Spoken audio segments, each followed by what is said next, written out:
The Fed's Payment Innovation Conference is happening now, and we are getting new information that leads me to believe the Federal Reserve here in the United States is moving forward with their plans for blockchain tokenization and DLT. Ripple and XRP are going to be vitally important to the future ahead. Let me go through this brand new information for you and lay out all of the reasons I believe Ripple and XRP are going to be here to stay, and they are going to rule them all. We heard this from Watcher Guru just in. Federal Reserve looks into payment accounts that would grant crypto and fintech companies access to Fed payment rails.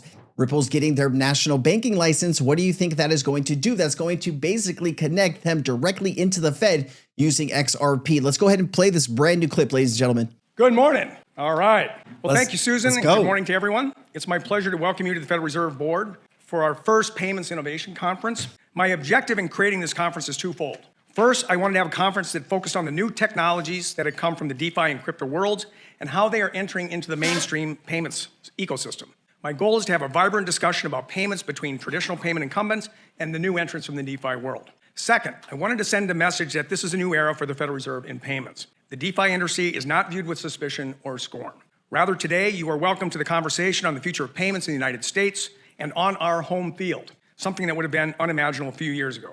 My view for the Fed from now on is embrace the disruption. Don't avoid it. Oh, ho, ho. As you know, we are well into a technology-driven revolution in payments, and I'm here to say that the Federal Reserve intends to be an active part of that revolution. A number of technological advances are transforming the payment system.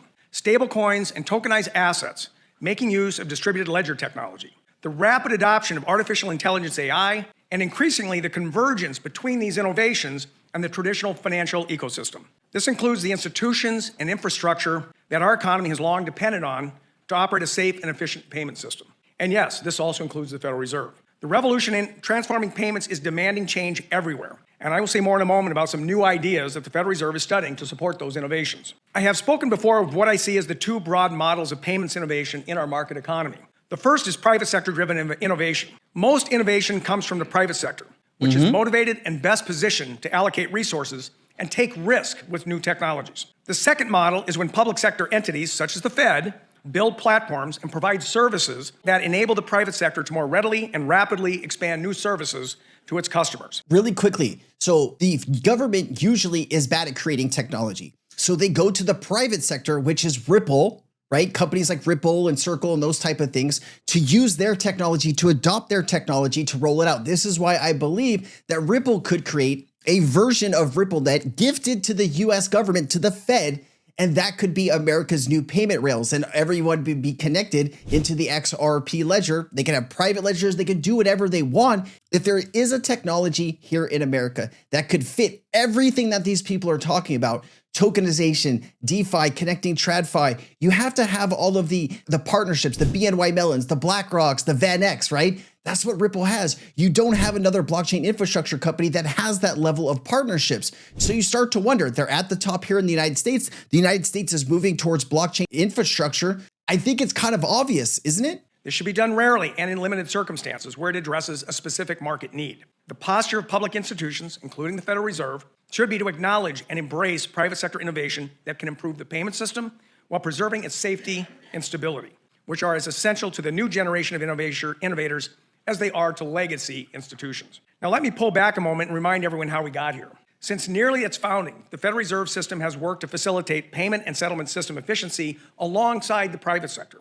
From the beginning, the clearing services provided by the reserve banks obviated the need for daily movements of cash in armored cars with heavily armed guards. Long before we started speaking of the payment rails that are facilitating the kind of innovation we'll be discussing today, the Fed was running trains on steel rails to deliver and clear paper checks traveling across the country. Crazy. FedWire began conducting interbank transfers through telegraph wires in the early 20th century. Fast forward today, where we have multiple infrastructures that settle interbank transfers in real time. Today's conference will focus on private sector-driven innovation.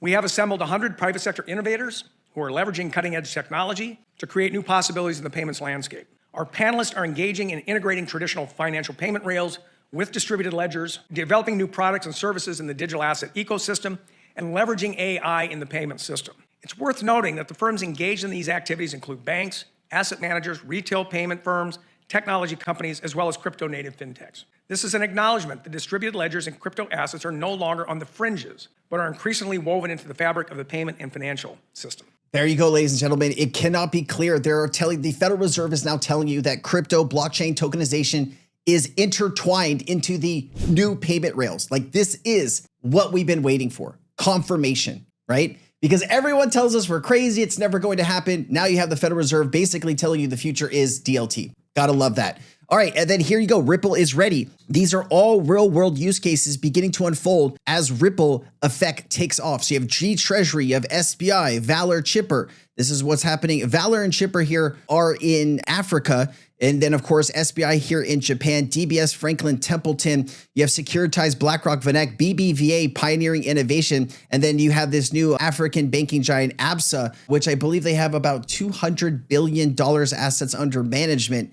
And it is heating up, definitely. All right, and then XRP as the bridge asset to bridge traditional finance and decentralized finance. Remember, you still need a bridge asset for all of this stuff.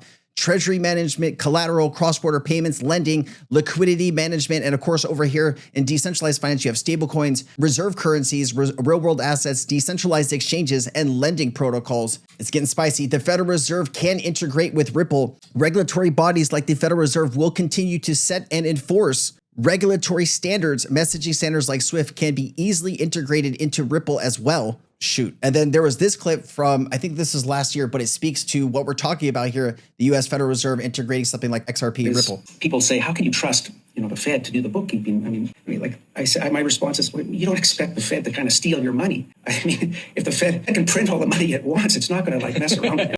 So, we have this big spreadsheet, the blockchain, if you want, but it's just managed by the Fed, and it's very cheap, much cheaper than Bitcoin, if you're willing to delegate the responsibility to. But then the downsides to all of that, of course, is you'd actually suppose you didn't want the Fed to be responsible for processing the payments. I mean, suppose, the Fed will likely impose some KYC restrictions on some purchases. They might not process some purchases that you might want to undertake. And so it was at that point that I said, well, we could, if we wanted to, extend the concept one step further. I'm not saying that this is ever going to happen, but just conceptually, you could imagine not FedWire for all, but kind of like a Fed coin, where what the Fed would do is actually just issue these Bitcoin-like objects, and they would enforce a par exchange rate with the US dollar. That would eliminate the exchange rate volatility. But they could delegate the clearing of these payments to some third party, some sort of Ripple-like protocol or possibly even Bitcoin. I mean, we could delegate the responsibility of processing these electronic,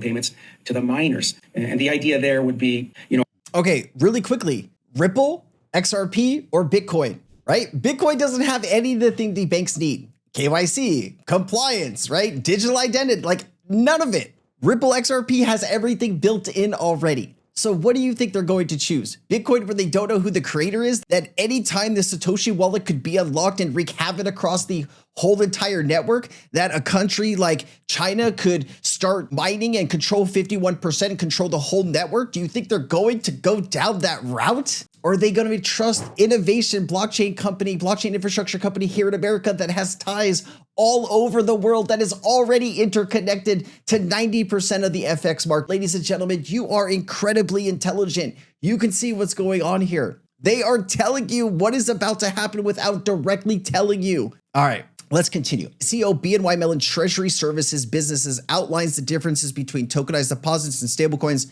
Let's jump into this. What are the benefits of tokenized deposits versus stablecoins? So that's the first part of the question. I'd say, what are the main differences? And then how do you see tokenized deposits being used for payments in a permissionless system, if possible? Yeah. Absolutely. So tokenized deposit, we think of that as cash in the bank, right? So it is a digital representation of a bank deposit. And so that stays at the bank. And so that stays within the walls of BNY as an example. And so the benefits of that are certainly cost efficiency, speed, but also liquidity optimization. Still one of the biggest problem statements that exists today in payments industry is around optimizing your liquidity and reducing trapped cash and really reducing settlement risk. And so the tokenized deposits really help you do those things inside the wall of a bank.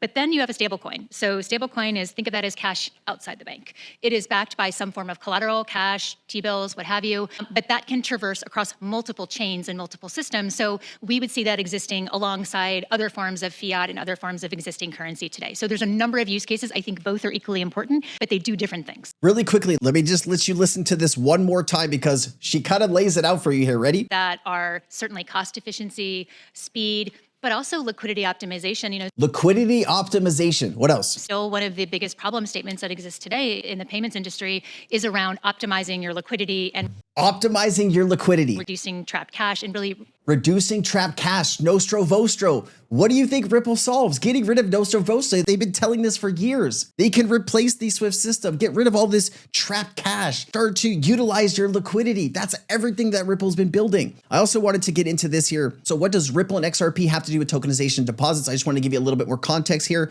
Ripple and XRP are closely linked to institutional movement towards tokenized deposits through their ongoing development of financial infrastructure, especially with the XRP ledger and RLUSD stablecoin. Ripple's XRP ledger is purpose-built for tokenization, allowing institutions to issue, transfer, and manage real-world assets, including tokenized deposits on-chain, providing instant settlement, lower costs, and enhanced compliance. Isn't that what she just said? This is why Ripple is seen as a major enabler in the tokenization of deposits on the broader adoption of blockchain and regulated finance. Okay. All right, Crypto Eerie did want to throw in some key points here about some recent updates that we've seen around Ripple and XRP. Let's just jump right in. She says, SPAC deal key points at closing. So this is the Evernorth. I did some content on this. You're going to watch this on Wednesday. I did some content on this on Monday. So if you're interested, go back to Monday's videos. But it says Evernorth is expected to manage the largest XRP balance sheet in the public market, likely worth billions of dollars in value. Ripple is taking a limited 9.9 stake